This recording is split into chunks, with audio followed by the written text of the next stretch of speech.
gonna be a hard video.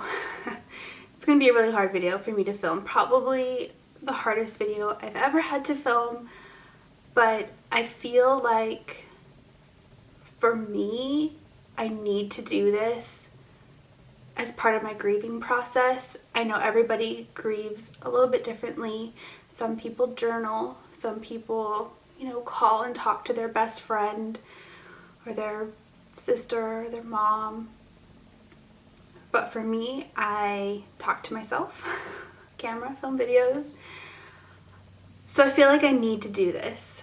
I also know that as I was going through this process myself, watching videos like this, hearing other women's stories, and reading blogs about people who went through the same thing that I went through, it helped so much. I can't even tell you guys how much comfort and just, I feel like I need to pay it forward because I watched so many videos like this, and just the amount of support I felt from people that I didn't even know and didn't even know me, it helped a lot. I also talked to my husband about it before I filmed this video because I went back and forth so many times as to whether or not I wanted to film this or how I was going to talk about it, if I was even going to talk about it. And do I really want, you know, a video like this so personal on the internet for everybody to see? Parts of me say no, parts of me say yes. So he encouraged me to do it. He said he thinks it would help. So here we are. It's hard to say this. I've typed it many times. I've read it many times, but I've never actually said it. But I miscarried twins. I was 12 weeks.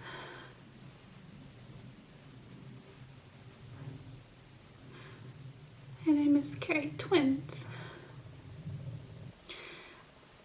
I think in order to fully understand this story, I should probably start at the beginning of when this all happened. So my son, Lincoln, I currently have he's almost 18 months old, 18-month-old son named Lincoln.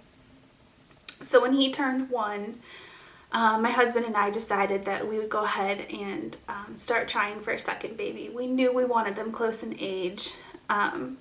We got very lucky with Lincoln and we got pregnant right away.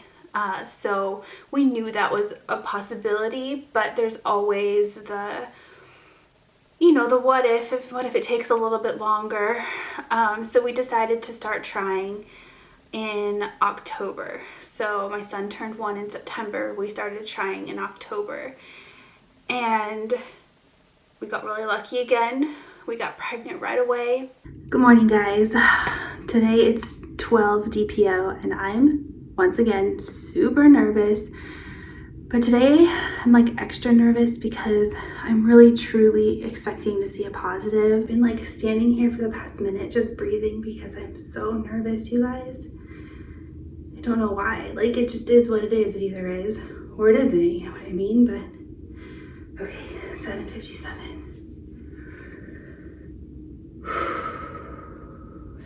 Okay.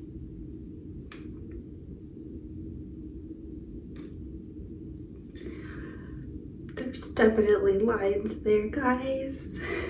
That came up way faster than I was expecting it to. I have to tell Matt. I told myself once I got it digital, I would tell Matt, and luckily I'm already ready. I just have to think of the correct timing. Lincoln, you're gonna be a big brother, baby. How do you feel about being a big brother? Dad doesn't even know yet. You're the first person I'm telling. What do you think, baby? Yeah, yay. Hi, baby, you look so cute. Are you nervous?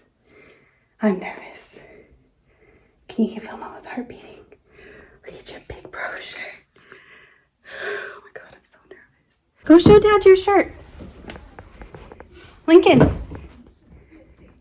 Lincoln. Call him, Matt. Lincoln. that what I think it is? Oh my gosh. We're apparently really good at this. Jeez.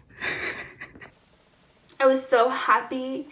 I filmed his reaction when I told him. We were so excited. And at about what would have been 5 weeks with that pregnancy, I started bleeding. And it's interesting because with that pregnancy, I felt like something was wrong the whole time. I just had this gut feeling. There was nothing that physically told me something was wrong, but in my mind and in my heart, I just kind of had this feeling like either it was too good to be true or something was wrong. So when I started bleeding, I wasn't really shocked. I sent my midwife a message. We have an online portal that talks, or that we can talk to our doctors and providers on, and they post all of our test results and make appointments and all of that. So I sent my midwife a message and I told her, I think I'm miscarrying. I've done a lot of research. I think this is a chemical pregnancy. What do I do?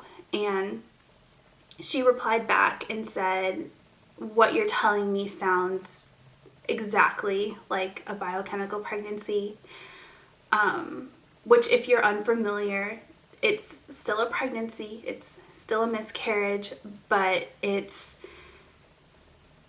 a pregnancy that, or a miscarriage that happens so early that they cannot detect it on an ultrasound yet. So that's why they call it a chemical pregnancy. She said we could do a couple of different things. You could come in and we can do a blood draw to test your HCG. And then 2 or 3 days later, we'll do it again and see where it is, whether it's rising or dropping. And that will kind of tell us what's going on. Or you can wait until you're done bleeding and take a pregnancy test and see if it comes back positive or negative. And we can kind of go from there. So I decided to wait it out, and I took a pregnancy test about 1.5 weeks after I stopped bleeding, and it came back negative. So something like that is very common. I was told by many doctors that chemical pregnancies happen way more frequently than we would ever even know, because a lot of women don't take pregnancy tests unless they're trying. About 50% of pregnancies end in a chemical pregnancy, and you just think that it's your period because it happens relatively around the same time that you would have your period. So I was sad. Obviously, I was very sad. But when a miscarriage like that happens so early,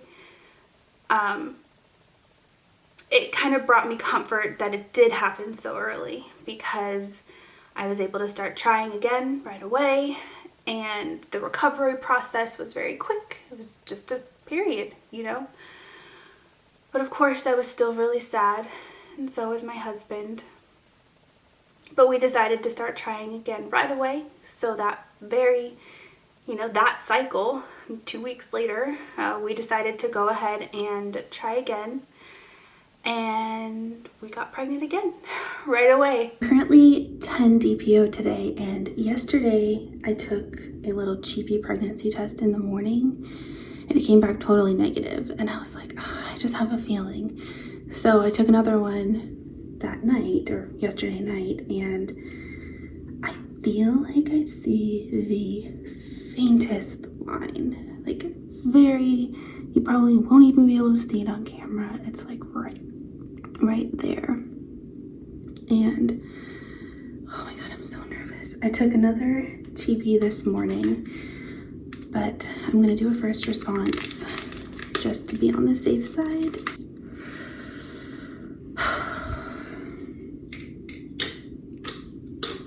I'm gonna take a moment to just pray. To God for healthy pregnancy, healthy baby. healthy process. Please, God. I want this so bad.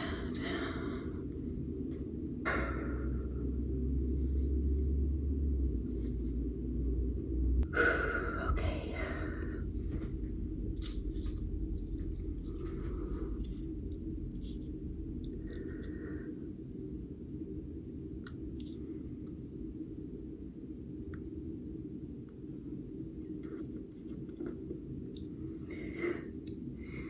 There's definitely a line.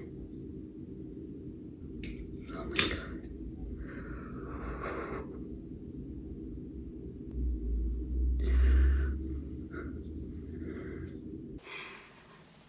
And I'm so grateful that it happened so quick. We're very blessed and very lucky. And this time I felt really good about it. I didn't feel bad. I didn't question it. I didn't have those same thoughts that I had with the previous one. I kept just telling myself everything is going to go great. It's going to go great. And I was a little bit obsessive with the testing that time around because I was a little bit worried. But the line kept getting darker and darker and darker, and eventually the test line on the pregnancy test was darker than the control line, and I felt good. I felt great, actually. I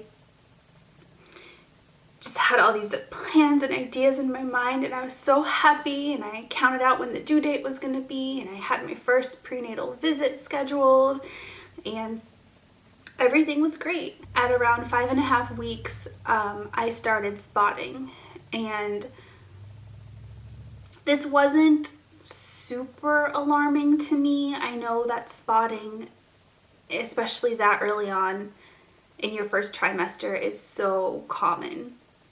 I spotted with Lincoln.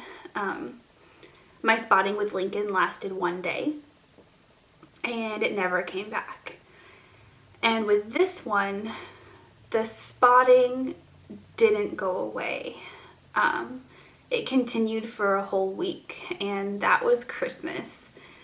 So I remember the week of Christmas. I mean, I was spotting, but I wasn't bleeding. Christmas Day, you know, and then the Monday after Christmas, I called our triage, our nurse triage, and I said, I've been spotting for a week. I don't think this is normal. I really want to see a doctor. And she said, yeah, you know, it's relatively common, but I don't disagree with you. Spotting for a week isn't, you know, something you should just ignore. It'd be a good idea to go ahead and see a doctor. But we don't have any appointments available for you because that was now the week of New Year's, and it's a 4-day work week, and, you know.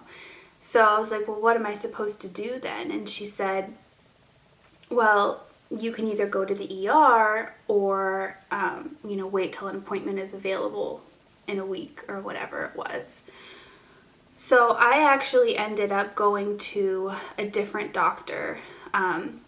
The doctor that I saw prior to my OBGYN. So this was just a GYN. She doesn't deliver babies. She doesn't do prenatal care.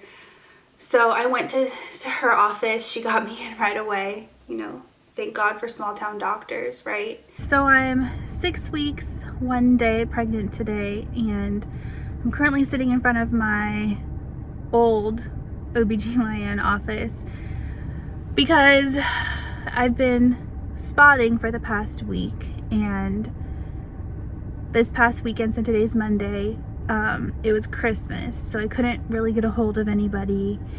And I had spoken to the nurse triage for my current OBGYN on Tuesday, and she said not to worry about it, that spotting is normal in pregnancy, and to just kind of keep an eye on it. Well, it's now been a week, and it didn't stop. And then I started getting some cramps a couple of days ago, so I called back this morning, like as soon as they opened, and they have no appointments available. Like, not today, not tomorrow, not Wednesday. And so I was upset, of course, and my husband was like, well, why don't you just try calling your old OBGYN? They don't do prenatal care, but she did confirm my pregnancy last time. And she's a gynecologist, so she can tell me, you know, if something's going on. I just pray that everything is okay. That everything's okay with me and the baby, and that everything's healthy and in the right spot and developing appropriately and on track. I guess that's the only thing I can really ask for. It sucks because my husband can't be here because of COVID. So I had to do this all by myself. And no matter what the outcome is, it would be great if he could be here. And she did a vaginal ultrasound. And, well, first she checked my cervix and she said, your cervix is closed. I don't see any blood coming out of your cervix right now, but it does look really irritated. Almost like you fell and skinned your knee type thing, but on your cervix. So that's probably where the spotting was coming from. And she did an ultrasound, and my husband wasn't there. He wasn't able to come because of COVID. And immediately I saw 2 sacs. And I had just watched Ari and Lauren from The Bachelor. They had just posted their twin announcement video. So I knew exactly what I was looking at because in their video it was 2 sacs. So I kind of don't remember a lot of what I said because I was in shock. That's not my heartbeat, right? That's... No, I don't think so. And I'm not certain that I see anything in that other sac. I'm thinking, see, there's a little round thing there that's the yolk sac, and then this is the embryo there. That measures just exactly what I would think it would be. I can't say for certain if there's something down in this other sac or not. So what happens if it's empty? What does that mean? Sometimes you can have a twin pregnancy and one baby develops and the other baby doesn't. Your body will reabsorb that. That's a possibility. But there was only a baby in 1 sac. We found a heartbeat. Baby was there. Everything was great. But there wasn't a baby in the 2nd sac. And so she said that there's a lot of different things that could have been going on. There's something called vanishing twin syndrome that is very common with twins, and it happens early sometimes. But she said, well, just keep an eye on it. Tell, you know, your OBGYN about it. They'll check it out.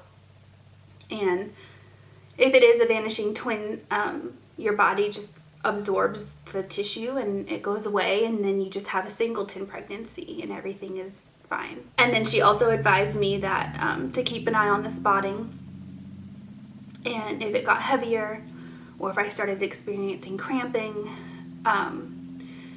to go to the ER or, you know, try to get checked out again. So everything was great. I called Matt and I told him, you know, there's 2 sacs, but there's only a baby in 1. And I think part of us was kind of relieved because we were like, oh my God, twins, you know, but there's a healthy baby in there. And so everything seemed to be okay. And then New Year's Eve rolled around and I started to spot heavily. And I had a couple clots that came through. So I freaked out again, of course, called nurse triage. Again, no appointments available. This is right before a 3-day weekend, a holiday. Everybody was closing early. And so they said, you need to go to the ER. Like, you don't really have an option. You need to go to the ER. I didn't want to go to the ER because of COVID and all that. So I called my old doctor again, and she said, come on in, we'll take a look. And so I went in, and she said the same thing. My cervix was closed. It didn't look like it was bleeding, but it was very, very irritated.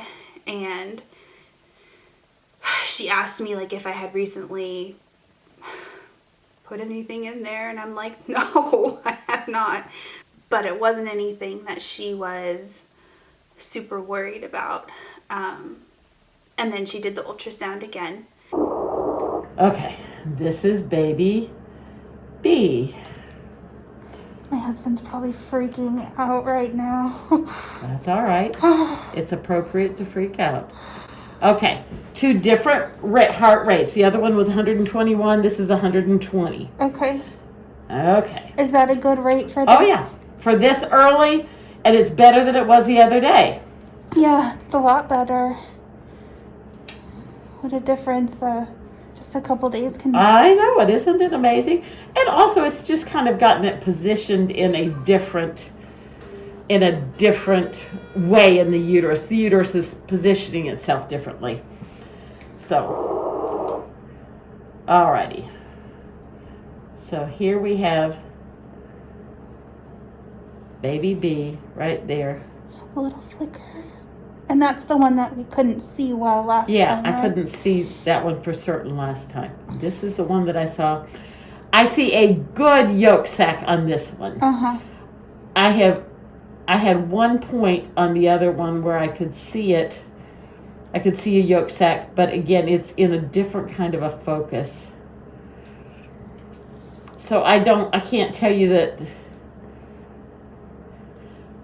The one thing that I can tell you is that it looks like we have 2 separate sacs, which is good. That means that they're not identical. They won't be identical in all likelihood. Is it more common to have bleeding like I'm experiencing with twins? Yes. Okay, there you can kind of see a little bit more of a yolk sac. Yeah. That one measures just right too.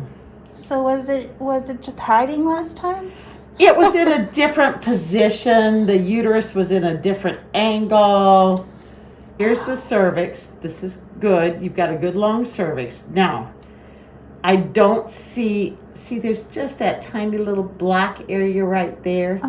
Maybe there could be a little bit of oozing coming from the edge of the placenta area. I can't really say. It's possible that this one looks like it's planted closer to the cervix. So there's always that. Okay, there's a good yolk sac. See that good yolk sac there? Yeah. And then there was the good yolk sac on there. So that makes me feel really good. Okay? Yeah, that's great.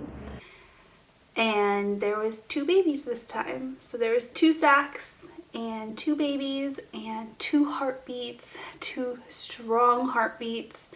I FaceTimed my husband. He got to hear both heartbeats. And everything was great. I forgot to mention that after my first appointment with that doctor, she did say that she wanted me to go ahead and see a maternal fetal medicine specialist. Essentially, they usually see high-risk pregnancies. Their ultrasound machines are very high-tech. They can detect, much more detail than a typical ultrasound machine.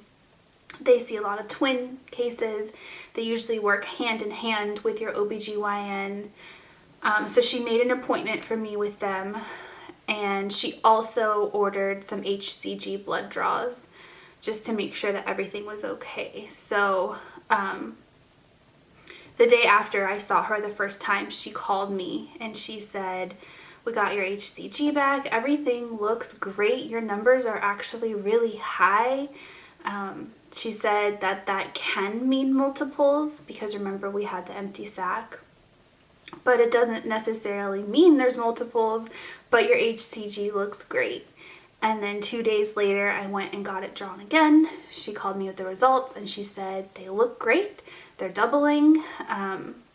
Everything looks great. And then of course, then I saw her the second time in person and there was 2 babies and 2 heartbeats and everything was great. I left that appointment feeling very overwhelmed and shocked. Basically, my cervix is very, very, very irritated right now for whatever reason, and that's what's causing all the bleeding. But we did another ultrasound and there's 2 babies, guys. I'm gonna have twins.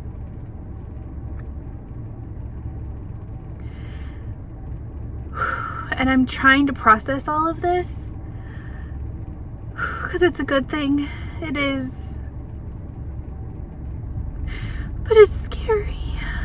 I just want, you know, a normal pregnancy, no complications, and it definitely complicates things. It's not even going to be 2 under 2 now. It's going to be 3 under 2.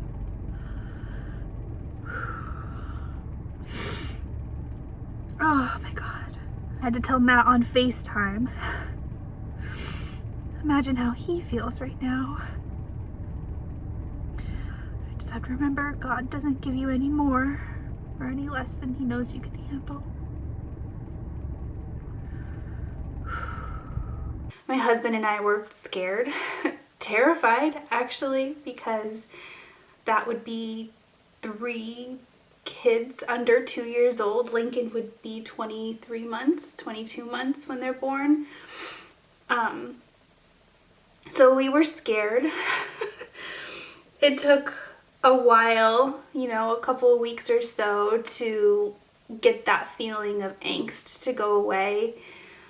But slowly that scared feeling turned into a really excited feeling, and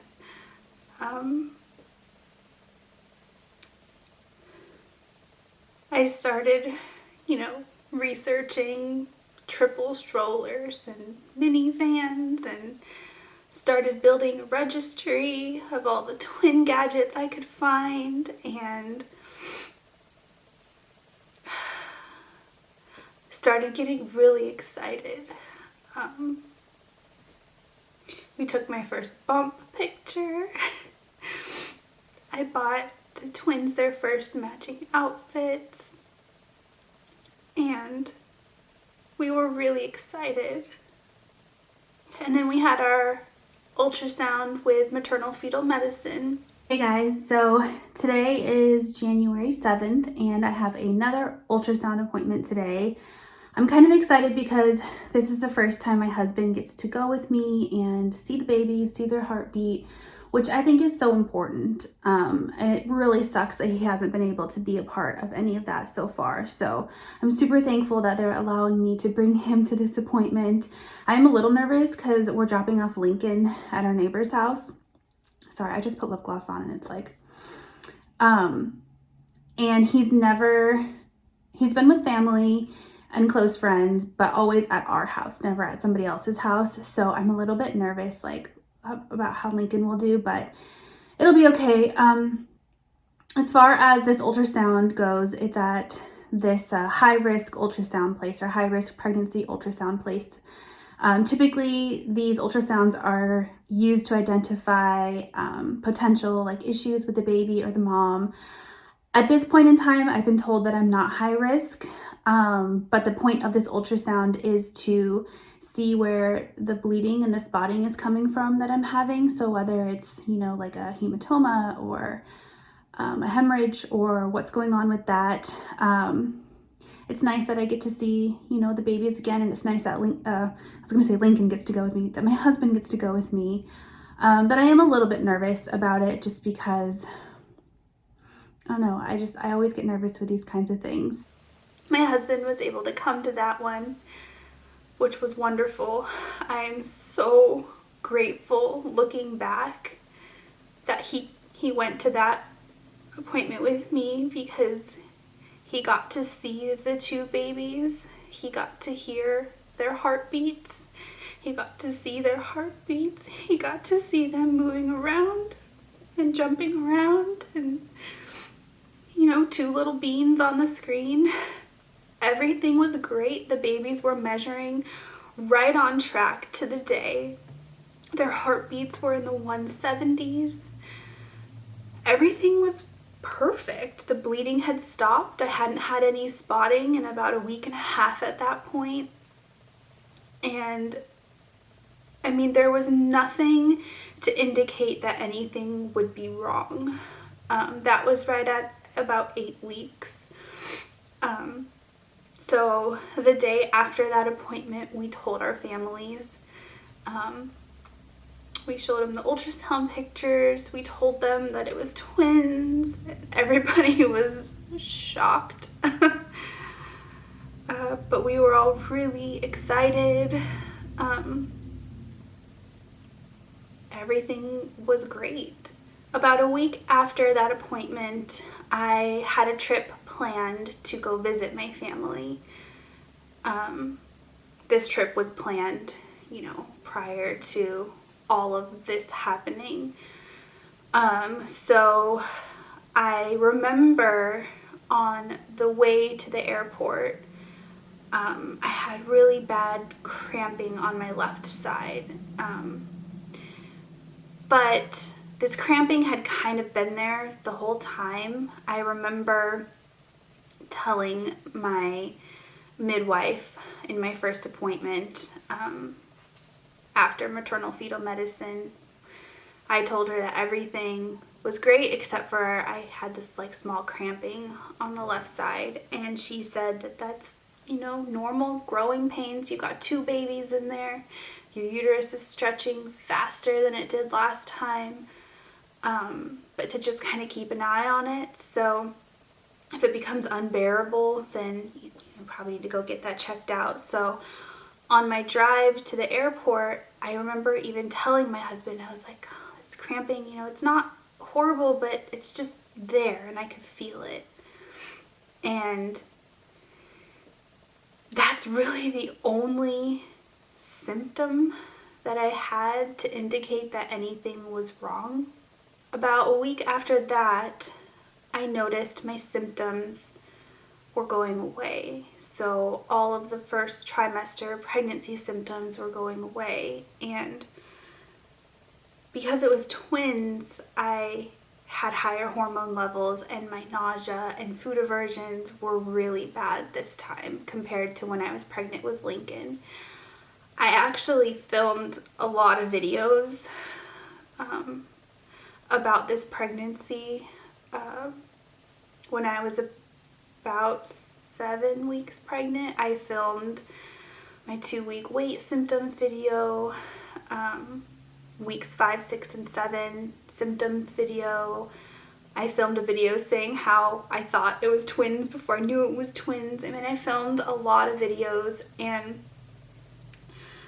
I still might post those videos because I feel like they are still relevant. They're still interesting and possibly helpful to some of you guys out there. So I might still post those videos if I, you know, can find the emotional courage to edit them and get them up. But in one of those videos, I talk about how my nausea and food aversions were just wild. It started so early. Nausea, and I also wrote down this started a little bit in week 4. It started probably about halfway through week 4, so I'm not sure why I didn't write it on week 4, but my morning sickness, my nausea, my food aversions, my smell aversions started very, very early this pregnancy. A lot of that is because I am having twins, so I have, you know, double the hormones that a singleton pregnancy has, or pretty close to double the hormones. And so my nausea started really early this pregnancy. I wrote down smell aversions, raw chicken, meatballs, flour deodorant. I have a specific deodorant that I cannot use currently because the smell just completely turns me off. I know with my son, my smell aversions were mainly towards food, meats in general, cooking bacon, all of that just, I had to be a vegetarian for a while with my son. With this pregnancy, it's the same thing, but also non-food things. So like the flower deodorant, I remember specifically like a hand sanitizer, that smell of alcohol just made me throw up, want to throw up. And so it's been just any strong scent in general has really just like turned my stomach. It started at like 4.5 weeks and I threw up multiple times, and the smell of certain things just completely turned my stomach. And now fast forward to while I was visiting my family, I noticed that that started to go away. And this would have been around 10 weeks-ish. And I told everybody, my mom, my sister, because everybody says, how are you? How are you feeling? And I kept saying, like, surprisingly, I feel better. My symptoms are going away. And it kind of concerns me, but also we're getting close to the end of the first trimester, so it's normal for those things to start going away. And I didn't want to let my mind go there. I didn't want to think anything was wrong because I know how deep that rabbit hole can get. So I just kept telling myself, everything is fine. I'm fine until otherwise told. Babies are fine until otherwise told. But my symptoms, they are going away. And looking back, that was a huge identifier as to what was going on. But I didn't know. And I'm kind of glad I didn't know, because I was able to finish my trip, see my family. It was a great trip. Came back home. Everything was fine.